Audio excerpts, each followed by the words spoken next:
কালেমা হয়ে গেছে কোথাও কোথাও ভিক্ষার জন্য জিকির, কালেমা হয়ে গেছে কোথাও কোথাও কালেকশনের জন্য কালেক্টরের মুখের বুলি, আর কালেমা হয়ে গেছে কোথাও কোথাও আবার ফাঁসির কাস্টে ঝুলার জন্য একটা পদ্ধতি, ঠিক কিনা? কেউ কালিমা পড়ে সে ভিক্ষা করছে, রুজি রোজগার করছে, কেউ কালিমা করে আবার ফাঁসির কাস্টে ঝুলতেছে, একই কালিমা। তাহলে এই কালিমার মধ্যে আল্লাহ তাআলা কি রেখেছেন? আল্লাহ তাআলা একটা বাক্য দিয়েছেন আমাদেরকে, লা ইলাহা ইল্লাল্লাহু মুহাম্মাদুর রাসূলুল্লাহ। এই কালিমা যদি কোনো ব্যক্তি পড়ে তার পিছনের যত গুনাহ আছে maaf করে দেন কে? আরো জোরে বলেন কে? আল্লাহ সুবহানাহু ওয়া তাআলা তার সব গুনাহ maaf করে দেন। তবে হ্যাঁ, জুমাতে যত আগে আসবেন তত বেশি নেকি দিবে কে? কিছু মুসল্লিকে দেখেছি 11:15 বাজে, অর্থাৎ 11:15 মসজিদে উপস্থিত। আলহামদুলিল্লাহ বলেন। এই যে মুসল্লিরা 11:15 যে মুসল্লিটা আসলো, সে আবার সবার পরে বের হলো। আরেকজন মুসল্লি খুতবার সময় কোন রকম আসলো, বিনা উযুরেই আবার সালাত শেষ হতে না হতে মসজিদ থেকে দৌড়ে বের হয়ে গেল। দুইজনের মর্যাদা কি আল্লাহ তাআলার কাছে এক হতে পারে? সম্মান এক হতে পারে? দুইজনের নেকি কি এক হতে পারে? এজন্য যে ব্যক্তি আগে আসবে তাকে বেশি নেকি দিবেন কে?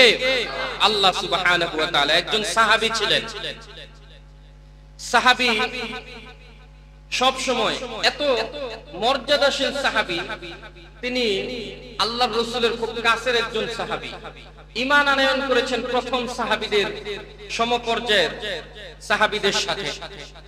কিন্তু রাসূল বললেন, ওই ব্যক্তির মধ্যে মুনাফিকের একটা আলামত দেখবা, যে সবার আগে আইসা কোন রকম জামাতে শরীক হয়, আবার সবার আগে বিনা উযুরে মসজিদ থেকে বের হয়ে যায়। তার ভিতরে মুনাফিকি কাজ করে। কিসে কাজ করে বলেন? সাহাবায়ে কেরাম লক্ষ্য করে দেখলেন, একজন ভালো সাহাবী যার মধ্যে মুনাফিকের কোনো আলামত নাই, এমন একজন সাহাবী সবার পরে আসে, কিন্তু সবার আগে মসজিদ থেকে বের হয়ে যায়। আল্লাহু আকবার বলেন। সবাই চিন্তা করলেন, আমাদের ভাই কি মুনাফিক হয়ে গেল নাকি? কারণ তাকে দেখেছি সবার আগে যুদ্ধের ময়দানে থাকে, তাকে দেখেছি রাসূলের ভালোবাসার প্রতি হব্বে রাসূল তার প্রতি পরিপূর্ণ কামেল, তারপরেও তার মধ্যে মুনাফিকের এই আলামত চলে এসেছে।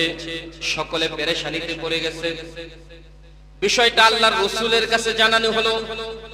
রাসূলুল্লাহ একটা টিম তৈরি করলেন, বললেন তদন্ত করো আমার এই সাহাবীর কি অবস্থা। একদিন জামাত শেষ হবে এমন সময় সালাম ফিরিয়েছে, সাথে সাথে সাহাবী চলে গিয়েছেন। পিছনে পিছনে দুইজন সাহাবী তদন্ত করতে গেলেন।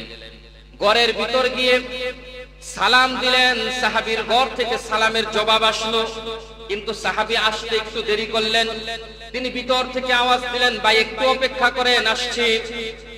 কিছুক্ষণ পর সাহাবী বের হয়ে আসার পর তদন্তকারী দুইজন সাহাবী প্রশ্ন করলেন, ভাই আপনার ব্যাপারে আল্লাহর রাসূলের প্রশ্ন হচ্ছে সবার পরে আপনি মসজিদে যান, কিন্তু সবার আগে বের হয়ে আসেন, এটা মুনাফিকের আলামত।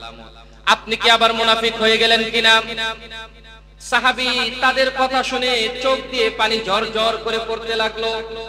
সাহাবী কেঁদে দিলেন আর বললেন, আমার এই গোপন বিষয়টা কাউকে জানাতে চাই নাই, কিন্তু যেহেতু বিষয়টা আল্লাহর রাসূল পর্যন্ত চলে গেছে, তাই গোপন আর রাখা যাবে না। সাহাবী বললেন, আমার এবং আমার স্ত্রীর দুইজনের এক সেট জামা। কয় সেট? এক সেট জামা। আমি যখন ঘর থেকে মসজিদে নামাজ পড়তে যাই জামাতে শরীক হতে, তখন আমার স্ত্রী জামাটা খুলে আমাকে দেয়। আমার স্ত্রী একটা গর্তের ভিতরে লুকিয়ে থাকে। আল্লাহু আকবার বলেন। সাহাবী বলেন, আমি যখন আবার আসি জামাটা খুলে আমার স্ত্রীকে দেই, স্ত্রী সেই জামাটা পরে সে সালাত আদায় করে। এইজন্য সবার আগে দৌড়ে যাই, আবার নামাজ শেষ হওয়ার আগে, ওয়াক্ত শেষ হওয়ার আগে চলে আসি, যাতে করে আমার স্ত্রী জামাত অর্থাৎ নামাজটাকে ওয়াক্ত মতো আদায় করতে পারে। সুবহানাল্লাহ বলেন। এক সেট জামা, তারপরেও জামাত ছেড়ে দেয়। একটা জামা স্বামী এবং স্ত্রী ব্যবহার করেছে, এমন লোক আমাদের সমাজে মিসকিনও নাই, আছে? এমন লোক আমাদের সমাজে ফকিরও নাই। তাহলে কোন ওজরে মুসল্লি মসজিদে আসতে চায় না? কোন বৃষ্টি তাকে বাধা দিয়ে রাখে? কোন জামা তাকে বাধা দিয়ে রাখে? হুজুহু ফাগুল্লু, তাকেও হাসরের ময়দানে হিসাব দিতে হবে কার কাছে? আল্লাহ তাআলার কাছে হিসাব দিতে হবে। এই জন্য কোন অজুহাত দিয়ে জামাত ত্যাগ করা যাবে? আল্লাহ তাআলা সকলকে জামাতের সাথে শামিল হওয়ার তৌফিক দান করুক, সকলে বলেন আমিন। এক সাহাবী মসজিদে নববীতে আসে, প্রায় 1 মাইল দূর থেকে। কয় মাইল? 1 মাইল দূর থেকে মসজিদে নববীতে আসে। মাঝে মাঝে আসরের সময় আসে, মাগরিবে আর যায় না, কারণ মাগরিবে যদি বাড়িতে যায় ওই ব্যক্তি মানে আসরের সালাত পড়ে বাড়িতে গেলে আয়েশা মাগরিব ধরা সম্ভব, আবার মাগরিব পড়ে বাড়িতে গেলে এশা ধরা সম্ভব, অর্থাৎ জামাতের সাথে সে সালাত আদায় করতে পারবে না। তাই বাড়ি থেকে জোহরের সময় প্রস্তুতি নিয়ে চলে আসে, জোহরের সালাত আদায় করে মাঝে মাঝে হয়তো জোহরের পর বাসায় যায়, নয়তো আসর মাগরিব এশা একসাথে মসজিদে পড়ে তারপর বাড়িতে যায়। সবাই প্রশ্ন করলো, তোমার এই অবস্থা কেন? সাহাবী বললেন, আমার বাড়ি এত দূরে যে যাইতে যাইতে 1 ওয়াক্ত সালাত এবং আসতে আসতে আরেক ওয়াক্ত সালাতের সময় চলে যায়। আল্লাহর রাসূল ঘোষণা দিয়ে বললেন, ও আমার সাহাবী, তুমি যে এত দূর থেকে আসো আর আমরা কাছে থেকে আসি, দুইজনের মধ্যে পার্থক্য হলো তুমি ঘর থেকে যখন বের হও, তুমি একটা কদম দিলে তোমার একটা গুনাহ maaf করে দেন কে? আরেকটা কদম দিলে আরেকটা গুনাহ maaf করে দেন কে? মসজিদের দিকে যতটা কদম দিয়ে আসবা ততটা গুনাহ maaf করে দেন কে? যে যত দূর থেকে মসজিদে নামাজ পড়তে আসে তাকে তত বেশি গুনাহ maaf করে দেন কে? তাকে তত বেশি নেকি লিখে দেন কে? সুবহানাল্লাহ বলেন। ফেরেশতারা যেই রাস্তা দিয়ে আসতে থাকে, ফেরেশতারা তাকে আহলান সাহলান জানাইতে থাকে, সুবহানাল্লাহ। শয়তান তাকে দেখে অহংকার করে, মুসলিমের মধ্যে এসেছে, শয়তান বনি আদমকে দেখে অহংকার করে এবং সে নিজেকে নিচু করে ফেলে। যখন দেখে বনি আদম দূর থেকে এসে আল্লাহকে সিজদা দিয়ে জান্নাতি হয়ে যায়, সুবহানাল্লাহ। যখন মানুষ আল্লাহরে সিজদা দেয় তখন জান্নাতি হয়ে যায়। শয়তান চিন্তা করে, হায় আফসোস, আল্লাহ তাআলা আমারে একটা সিজদা দিতে বলছে কিন্তু সিজদা দিলাম না, এইজন্য আল্লাহ তাআলা আমারে জাহান্নামী বানায় দিল, আর বনি আদম একটা সিজদা দিয়ে সে জান্নাতি হয়ে গেল, সুবহানাল্লাহ। তাহলে যে ব্যক্তি আগে মসজিদে আসে, আয়েশা সালাত আদায় করে, তার মর্যাদা আল্লাহ তাআলার কাছে কত বেশি, সুবহানাল্লাহ। সম্মানিত হাজিরিন, আমরা বলছিলাম গত সপ্তাহে আল্লাহ তাআলা আমাদেরকে একটা কালিমা দিয়েছেন, লা ইলাহা ইল্লাল্লাহু মুহাম্মাদুর রাসূলুল্লাহ। এই কালিমা সম্পর্কে আপনাদেরকে কিছুটা কিঞ্চিত আপনাদেরকে বলবো। আজকে এই কালিমা বিভিন্ন ক্যাটাগরির হয়ে গেছে। যদি কোনো হিন্দু, যেমন আমাদের দেশের মধ্যে গত সপ্তাহে বলেছি, স্বাধীনতার সময় যখন পাক বাহিনী কারো দিকে অস্ত্র ধরে বলতো যে তুমি কি মুসলমান কিনা, হিন্দুও তখন কি বলতো? কালেমা বলতো। আমরা শুনেছি, আপনারা যারা এখানে মুক্তিযোদ্ধা আছেন অথবা তাদেরকে দেখেছেন, তাদের অস্ত্র বহন করেছেন, তারা হয়তোবা বলতে পারবেন বাস্তবতা কি। বাস্তবতা আমরা দেখি নাই, তবে আপনারা দেখেছেন, বলতে পারবেন কথা সত্য কিনা। যদি আমার কথা সত্য হয় তাহলে বলেন যে হিন্দুও তখন কালিমা পড়তো কি পড়তো না? যদি হিন্দু কালিমা পড়ে থাকে তাহলে এই হিন্দুর কালিমা কি আর আমার কালিমা কি? আল্লাহ তাআলা কালিমার মধ্যে 3টা শর্তকে জুড়ে দিয়েছেন। কয়টা বলেন? আল্লাহ তাআলা কালিমার মধ্যে 3টা শর্ত জুড়ে দিয়েছেন, যে শুধু লা ইলাহা ইল্লাল্লাহ পড়লেই হবে না, 3টা শর্ত এই কালিমার সাথে লাগাতে হবে। যে ব্যক্তি 3 শর্তে কালিমা পাঠ করবে তার জিন্দেগীর সমস্ত গুনাহ maaf করে দিবেন কে? তাকে জান্নাতে প্রবেশ করাবেন কে? তার পিছনে সব গুনাহগুলো maaf করে তাকে মুসলমান হিসেবে আল্লাহ তাআলার দস্তখতে খাতার মধ্যে নাম লিখে নেবেন কে? আল্লাহ তাআলা বলেন যে 3 শর্ত হলো আমার রাসূল তোমাদেরকে জানিয়ে দিবেন। 1 নাম্বার শর্ত হলো শুধু কালিমা মুখে মুখে পড়লে হবে না, কালিমাটা জবানের মধ্যে আনতে হবে। 2 নাম্বার শর্ত হলো কালিমা যেই কথা বলে সেই কথাটাকে ইয়াকিনের সাথে বিশ্বাস করতে হবে। 3 নাম্বার শর্ত হলো কালিমাওয়ালা যেই কথাটা বলে সেই কথাটা নিজের মধ্যে এবং সমাজের মধ্যে বাস্তবায়ন করতে হবে। শুধু বললেন লা ইলাহা ইল্লাল্লাহ, লা ইলাহা ইল্লাল্লাহ, শুধু বললেন লা ইলাহা ইল্লাল্লাহ, লা ইলাহা ইল্লাল্লাহ। এই বলার মাধ্যমে কোনদিন আপনার ফায়দা হবে? আপনি বলার সাথে সাথে মুখে স্বীকার করেছেন যে আল্লাহ ছাড়া আর কোনো মাবুদ নাই, তারপরে আপনি এই যে আল্লাহ ছাড়া আর মাবুদ নাই, এটা আপনি কাজে কর্মে পরিণত করুন। 3 নাম্বার হচ্ছে কাজে কর্মে পরিণত করার পর এটার আমল করে আপনি দেখায় দিতে হবে যে এক মাবুদের, এক আল্লাহরই ইবাদত করছি, আর কারো ইবাদত করছি। সুতরাং কালিমা পড়ার পর দুনিয়ার মানুষগুলো আল্লাহ তাআলা ব্যতীত আর কারো সামনে মাথা নত করতে পারে? কোন পীরের পায়ের কাছে মাথা নত করতে পারে?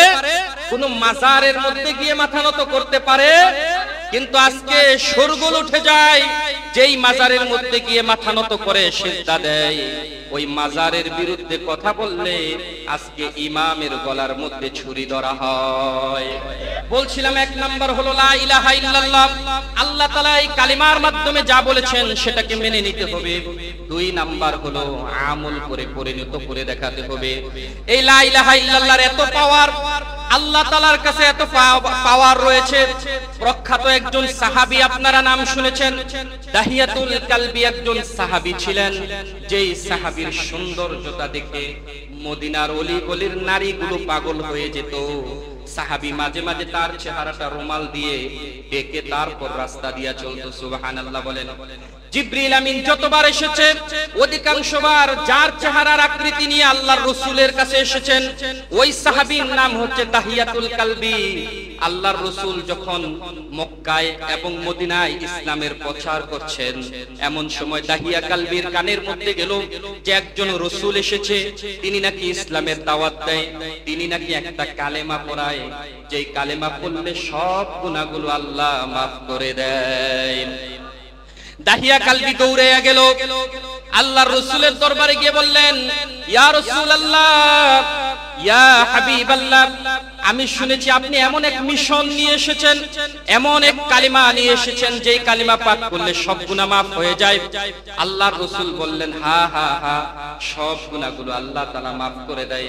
দাহিয়া কালবি বললেন, রাসূল, জাহিলি জামানার মধ্যে আমি এত গুনাহ করেছি, এত গুনাহ করেছি, আমার একটা নয়, দুইটা নয়, 18টা কন্যা সন্তানকে নিজ হাতে আমি হত্যা করেছি। নাউজুবিল্লাহ বলেন।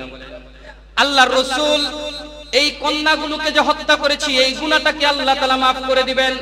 দাহিয়াতুল কালবি বলল, যে কোনো গুনাহ করে আল্লাহ মাফ করে দিবেন। হযরতে দাহিয়া কালবি বলেন, তাহলে আমাকে কালিমা পড়ান। আল্লাহর রাসূল পড়ালেন, লা ইলাহা ইল্লাল্লাহু মুহাম্মাদুর রাসূলুল্লাহ। দাহিয়া কালবি কালেমা পড়ার পর শান্ত রইলেন না, কেঁদে কেঁদে বুক বাসিয়ে দিচ্ছেন। এমন সময় আল্লাহর রাসূল প্রশ্ন করলেন, ও দাহিয়া কালবি, আল্লাহ তোমার সব গুনাহ মাফ করে দিয়েছেন, তারপরেও কেন কাঁদো? দাহিয়া কালবি বলে, ইয়া রাসূলুল্লাহ, আপনি বলছেন সব গুনাহগুলো মাফ হয়ে গিয়েছে, তারপরেও আমার মনে হয় আমার একটা গুনাহ এখনো মাফ হয় নাই। আল্লাহর রাসূল বললেন, কোন গুনাহ তোমার মাফ হয় নাই? দাহিয়া কালবি একটা হৃদয় বিদারক ঘটনা শোনালেন। বললেন, রাসূল, সবগুলো কন্যা সন্তানকে আমি নিজ হাতে হত্যা করেছি। কারো চেহারা এবং কারো কথা আমার চোখে ভাসে না, আমার মনে পড়ে না, কিন্তু একটা কন্যা সন্তান আমার ছিল, ফুটফুটে সুন্দর দেখতে, আমি দাহিয়া কালবির মতো। আল্লাহু আকবার বলেন। দাহিয়া কালবি বলে, ইয়া রাসূলুল্লাহ, আমি আমার স্ত্রীকে প্রতিবার বলতাম, যখন সন্তান গর্ভে আসতো তাকে বলতাম যে যদি পুত্র সন্তান না হয় তাহলে তোমার কন্যাটাকে আমি হত্যা করব। এই ভয়ে আমার স্ত্রী আমার কাছে কন্যা সন্তানের পরিচয় গোপন রাখতো, কিন্তু ঘটনাক্রমে সব কন্যা সন্তানের খবর আমি পাইলেও একটা কন্যা সন্তানের খবর আমি পাই নাই। ওই কন্যা সন্তানটা জন্মগ্রহণ করেছে তার নানার বাড়িতে। তার নানার বাড়িতে সন্তানটা জন্ম হওয়ার পর আমার স্ত্রী বলল যে এইবার আল্লাহ তাআলা তোমার একটা পুত্র সন্তান দিয়েছে, তবে আমার মনের ভিতরে আশা, পুত্র সন্তানের চেহারাটা তুমি তার 3 বছর হওয়ার আগে দেখতে পারবে না। যখন তোমার সন্তান কথা বলতে পারবে তখন তুমি দেখবা। হযরতে দাহিয়া কালবি শর্ত মেনে নিলেন, সন্তানটাকে নানার বাড়িতে রেখে দেওয়া হলো। কন্যা সন্তান জন্ম হলো। কন্যা সন্তানকে নানার বাড়িতে রেখে দিয়ে দাহিয়া কালবির স্ত্রী চলে আসলেন। আসার পর দাহিয়া কালবি দিন গুনতে লাগলেন কবে সন্তানের চেহারা দেখবে। এই দিক ভাবছেন যেই সন্তান এইবার জন্মগ্রহণ করেছে অন্যান্য সন্তানগুলো কিছুটা কালো ছিল, কন্যা সন্তানগুলো তাদের মাথার বোঝা ছিল, কারণ কালো হলে তারা ভাবতো এটাকে বিবাহ দেয়া যাবে না। এই কন্যা সন্তানকে লালন পালন করতে অনেক টাকা খরচ হবে, বিবাহ দিতে অনেক খরচ হবে। তাই দাহিয়া কালবির স্ত্রী ভাবলেন অন্য কন্যা সন্তান কালো হলেও এই সন্তানটা যেহেতু ফুটফুটে সুন্দর হয়েছে, দাহিয়া কালবি এটাকে হত্যা করবে না। 3 বছর অতিক্রান্ত হওয়ার পর যখন সন্তান বাবা বাবা বলে ডাকতে পারে, যখন সন্তান কচি মুখে সুন্দর ভাষায় কথাগুলো বলতে পারে, এমন সময় কন্যা সন্তানটাকে তার বাড়িতে নিয়ে আসলেন। আনার পর বললেন তোমাকে হাত রেখে, মাথায় হাত রেখে কসম করে বলছি একটা সত্য কথা তোমাকে বলি, যা এতদিন পর্যন্ত আমি তোমারে জানাই নাই, তা হলো আমার বাবার বাড়িতে যেই সন্তানটা তোমার হয়েছে ওইটাও কন্যা সন্তান হয়েছে, কিন্তু আমাকে ওয়াদা দাও তুমি তোমার সন্তানটাকে হত্যা করবে না। দাহিয়া কালবি ওয়াদা দিলেন যে সন্তান হত্যা করবে না। সন্তানটা তার উঠানের মধ্যে খেলাধুলা করে, দাহিয়া কালবি তারে দেখে চোখের মায়া ধরে রাখতে পারেন না। দাহিয়া কালবি তাকিয়ে দেখলেন কন্যা সন্তানটা ফুটফুটে সন্তান, দেখতে হুবহু দাহিয়া কালবির মতো। সুবহানাল্লাহ, এত সৌন্দর্যতা দিয়ে আল্লাহ তাআলা কন্যা সন্তানটাকে তৈরি করেছেন যেন রব্বে কারীম নিজ হাতে তার নাক মুখ চেহারা চোখটাকে বসে দিয়েছেন। সুবহানাল্লাহ বলে কন্যা সন্তানের প্রতি দাহিয়া কালবির হৃদয়টা গলে গেল। 1 মাস গেল, 2 মাস গেল, কিন্তু আরবের দুষ্ট জাহেলরা দাহিয়া কালবিকে বারবার খোঁচা দিচ্ছিল আর তাকে প্ররোচনা দিচ্ছিল যে দাহিয়া কালবি তুমি কি বংশের মধ্যে একটা কলঙ্ক লালন পালন করছো নাকি? কারণ কোন বংশের মধ্যে কন্যা সন্তান থাকা মানে হলো তা কলঙ্কের দাগ। নাউজুবিল্লাহ বলেন। আরবের মুশরিকরা বলল তুমি তোমার পরিবারের মধ্যে একটা কলঙ্কের দাগ বসিয়েছো, তোমার বংশের মধ্যে একটা কলঙ্কের দাগ তুমি লালন পালন করছো। শয়তান দাহিয়া কালবির হৃদয়ের মধ্যে বারবার ধোঁকা দিচ্ছে। দাহিয়া কালবি একদিন নিয়ত করলেন এই কন্যা সন্তানটাকেও হত্যা করে ফেলবে। নাউজুবিল্লাহ বলেন। হযরতে দাহিয়া কালবি কন্যা সন্তানের মায়ের কাছে গেলেন, গিয়ে বললেন তোমার সন্তানকে সাজিয়ে দাও, দীর্ঘদিন হয়েছে তোমার সন্তান কোথাও বেড়াইতে যায় না। সাজায় দেওয়া হলো।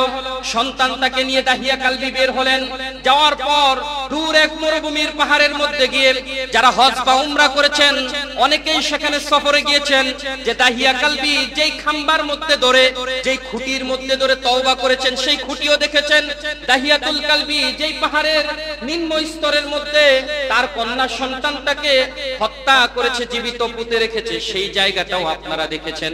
ঠিক সেখানে নিয়ে যাওয়ার পর দাহিয়া কালবির মেয়েটা কচি মুখে কথা বলতেছে, বাবা এই মরুভূমি দিয়ে তুমি কোথায় যাচ্ছ? এই দিক দিয়ে তো আমাদের কোনো আত্মীয়র বাসা নাই। দাহিয়া কালবি বলল যে আমার সাথে চলো, এখানে আমার একটা বন্ধুর বাসা আছে। ইতিহাসের মধ্যে লেখে ঘটনাটা এইভাবে যে দাহিয়া কালবি দিয়ে সেখানে গর্ত করতে লাগলো। সুন্দর চেহারা, দীর্ঘক্ষণ রোদের মধ্যে থাকার কারণে চেহারা দিয়ে ঘাম বেয়ে বেয়ে পড়ছে। দাহিয়া কালবির মেয়েটা ছোট জামা দিয়ে তার বাবার চেহারাটাকে বারবার মুছে দিচ্ছে। বাবার চেহারার মধ্যে গর্ত করার কারণে মাটি বারবার ছিটে পড়ছে। আর দাহিয়া কালবির কন্যা বলছে, বাবা এত কষ্ট তুমি কেন করছো? এই যে গর্ত করছো এটা তো করার কোনো প্রয়োজন নাই, চলো আমরা আত্মীয়র বাড়িতে বেড়াতে যাই। তার চেহারা থেকে বালিগুলো মুছে দিচ্ছে। দাহিয়া কালবি বলে, রাসূল সন্তানটা আমাকে এত আদর সোহাগ দিচ্ছে, আমার চোখে বারবার সেগুলো ভেসে আসছে, কিন্তু আমি বলতে পারি না। দাহিয়া কালবি তার সন্তানকে এক সময় বলল যে দেখো গর্তের নিচে কি আছে। যখন সন্তানটা গর্তের দিকে তাকালো, দাহিয়া কালবির হৃদয়টা পাষাণের মতো কঠোর হয়ে গেল। দাহিয়া কালবি তার একটা ধাক্কা দিয়ে ওই গর্তের মধ্যে ফেলে দিল। নাউজুবিল্লাহ বলেন। দাহিয়া কালবি সন্তানটাকে ফেলে দেওয়ার পর সন্তান সব কিছু স্পষ্ট বুঝতে পারলো। দাহিয়া কালবির দিকে তাকাইয়া বলল, বাবা আমি জীবনে তোমাকে বাবা বলে পরিচয় দেব না, আমি কোনোদিন বলবো না যে দাহিয়া কালবি নামে আমার কোনো একটা বাবা ছিল। তুমি এই মরুভূমির মধ্যে আমাকে ছেড়ে দাও, আমি একা একা বসবাস করব, তোমার বংশের কলঙ্ক হয়ে আমি বেঁচে থাকবো না। দাহিয়া কালবির হৃদয়টা আরো পাষাণ হয়ে গেল। দাহিয়া কালবি বলে, ইয়া রাসূলুল্লাহ তার এই কচি মুখের কথাগুলো আমাকে শান্ত করলো না। আমি একটা পাথর নিলাম, পাথর নিয়ে তার চেহারার মধ্যে দিলাম। আল্লাহ নাউজুবিল্লাহ। চেহারায় ঢিলা দেওয়ার পর কচিমুখ রাসূল এত ফুটফুটে সুন্দর সন্তানটা তার চেহারার মধ্যে যখন পাথর পড়ল, রক্ত ফিকনি দিয়ে ভেসে আসলো, সে সর্বশেষ চিৎকার দিয়ে বলল, বাবা আমাকে একটা মুহূর্তের জন্য বাঁচতে দাও। দাহিয়া কালবি বলে, রাসূল এতটা পাষাণ্ড হয়েছি, মাটি চাপা দিয়ে সেই সন্তানটাকেও রেখে এসেছি, যত কদম এসেছি, যত সামনের দিকে পা বাড়িয়েছি, দেখেছি সন্তানটা আমাকে পিছন থেকে যেন বাবা বাবা বলে ডাকছে। আজও ইয়া রাসূলুল্লাহ যত জায়গায় আমি বসে নিস্তার থাকতে পারি না, একা একা যখন বসে থাকি দেখি আমার সন্তান যেন আমাকে ডাকছে, বাবা আমাকে বাঁচতে দাও। রাসূল আমি বাঁচতে দেই নাই, আমার মনে হচ্ছে এই গুনাহটা আল্লাহ মাফ করবেন না। আল্লাহর রাসূল কেঁদে দিলেন, দাড়ি মোবারক বেশি গেল, গোফ মোবারক বেশি গেল। আল্লাহর রাসূল বললেন, দাহিয়া কালবি আমি রাসূল সাক্ষী দিচ্ছি, কালিমা পড়লে এই গুনাহটাও আল্লাহ মাফ করে দিবেন। সুবহানাল্লাহ। আল্লাহর রাসূলের হাত ধরে দাহিয়া কালবি জোরে চিৎকার দিয়ে কাঁদলেন আর বললেন, লা ইলাহা ইল্লাল্লাহু মুহাম্মাদুর রাসূলুল্লাহ। আল্লাহ তাআলা দাহিয়া কালবিকে এত পছন্দ করে নিলেন, এই কালেমার সম্মানে দাহিয়া কালবির আকৃতি ধারণ করে জিবরিল আমিন এই পৃথিবীর জমিনে 40,000 বার আগমন করেছে। আল্লাহ তাআলা দাহিয়া কালবির গুনাহ মাফ করে দিলেন। রাসূল জানিয়ে দিলেন, উম্মত এই কালেমাটাকে সাধারণ কালেমা মনে করো না, এই কালেমাটা এমন একটা কালেমা দুনিয়াতে যেমন নাকি গুনাহগুলো মাফ করে দিবে, ঠিক হাসরের ময়দানের মধ্যে একজন ব্যক্তির জন্য জাহান্নাম ওয়াজিব হয়ে যাবে, তার গুনার পাল্লা এত ভারী হবে, কিন্তু আল্লাহ তাআলা কালেমার কারণে তাকে এতটা পছন্দ করবেন, আল্লাহ তার হাতে একটা কাগজের টুকরা দিয়ে বলবে, বান্দা হে তুমি যে দুনিয়ার জমিনের মধ্যে যত গুনাহ করেছো, তুমি একটা কালেমা পাঠ করেছো, আমি ওই কালেমাটাকে পছন্দ করে নিয়েছি। সুবহানাল্লাহ বলেন। আজকে তোমার নেকির পাল্লা একেবারে হালকা হয়ে গেছে, যাও এই কাগজের টুকরাটা সেখানে রাখবে। বান্দা ভাবতে থাকবে, আল্লাহ এই সামান্য কাগজের টুকরা কি এত বড় বড় গুনার পাল্লাকে হালকা করতে পারবে নাকি? কাগজের টুকরাটা রাখার সাথে সাথে কালেমার পাল্লাটা ভারী হয়ে যাবে, গুনাহের পাল্লাটা হালকা হয়ে যাবে। এই জন্য মুমিন আমাদের জানতে হবে, লা ইলাহা ইল্লাল্লাহ এটা কালেকশনের জন্য নয়, লা ইলাহা ইল্লাল্লাহ এটা ভিক্ষার জন্য নয়, লা ইলাহা ইল্লাল্লাহ শুধু মুখে বলার জন্য নয়, লা ইলাহা ইল্লাল্লাহ কোনো দেয়ালে লিখে রাখার জন্য নয়, লা ইলাহা ইল্লাল্লাহ হলো আমল করার জন্য আর নিজে একিনে বিশ্বাস করার জন্য। কালিমাওয়ালা যা বলেছেন সেগুলো পুঙ্খানুপুঙ্খানুভাবে মেনে নেয়ার জন্য। যদি মেনে নিতে পারি তাহলে ফাদাখালাল জান্নাহ, জান্নাত দিয়ে দিবেন কে? এই জন্য এই কালেমার মূল্যায়ন করতে রাজি আছি তো ইনশাআল্লাহ? পারবো তো ইনশাআল্লাহ? যেই ব্যক্তি এই কালেমার জিকির করবে সকাল সন্ধ্যা 100 বার, কয়শো বার বলেন? হাসরের ময়দানে সে হাসতে হাসতে জান্নাতে প্রবেশ করবে। সুবহানাল্লাহ বলেন।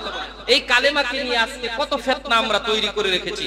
আল্লাহ তাআলা এই সকল ফিতনা থেকে আমাদেরকে হেফাজত করুক। সকলে বলেন আমিন। যা কিছু বললাম শুনলাম, আল্লাহ আমাকে সকলকে আমল করার তৌফিক দান করুক। সকলে বলেন আমিন।